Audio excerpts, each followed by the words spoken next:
BJD सरकार जीवा परे दल को गुटिए परे गुटिए झटका लगुछि। जनक परे जणे नेता दल छाड़ुवा बेले भद्रक भंडारी पोखरी निर्वाचन मंडलीर बीजेडी वरिष्ठ नेता तथा पूर्वतन मंत्री प्रफुल्ल सामलଙ୍କ पुओ प्रयास कांती बीजेडी प्राथमिक सदस्य पदरु इस्तीफा देइछंती। हेले बापा प्रफुल्ल सामल बीजेडी रे रहिछंती। दिन थिला प्रफुल्ल सामल बीजेडी रे खूब शक्तिशाली थिले। विभिन्न विभागर मंत्री पद मध्य संभाळिछंती। तेबे तांको पुओ प्रयास कांती काहींकि बीजेडी प्राथमिक सदस्य पदरु इस्तीफा देले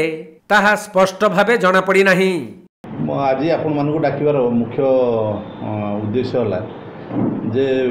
बहुत दिन हेला बिजु जनता दल रे सक्रिय राजनीति रे आमे संश्लिष्ट थिलु एवं आज मु डिसाइड करछि जे मोर व्यक्तिगत कारण जो मु प्राथमिक सभ्यरु रिजाइन दउछि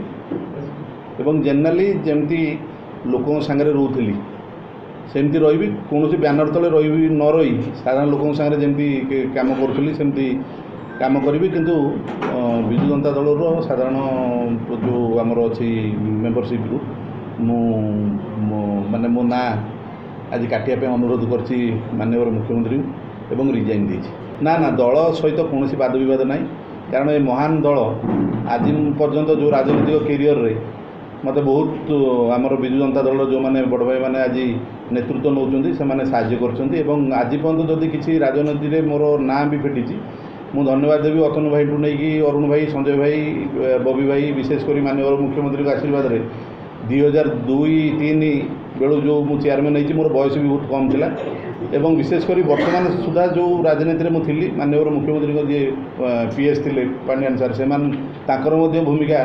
आमर राजनीतिक कैरियर को बढ़िया बहुत किसी दान रही आम प्रति किंतु मु भावुची जेहेतु आम परिवार 3 जन राजनीति अच्छा विशेषकर विजु जनता दल में या माने नुह जे मु विजु जनता दल छाड़ी आउ को दल में जॉइन कर बर्तमान निकट अतीत तो नुह तेणु मु भावी फ्री लेंसर जमी हवा कथा सेमती काम करी जदि कौन लोक मोर साहाय्य दरकार करे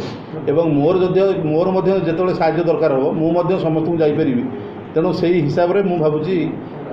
मत ये फ्री हवा पड़ो डाकिले नुह जो बाटर जाऊँ किए डाकिले मुझे पलैबी से कथा नुह किंतु वर्तमान साधारण लोकों सागर आगे रही किसी काम करने मुझे चेष्टा करे कारण आम जानी जो दल थी से दल पावर था काम करने सुविधा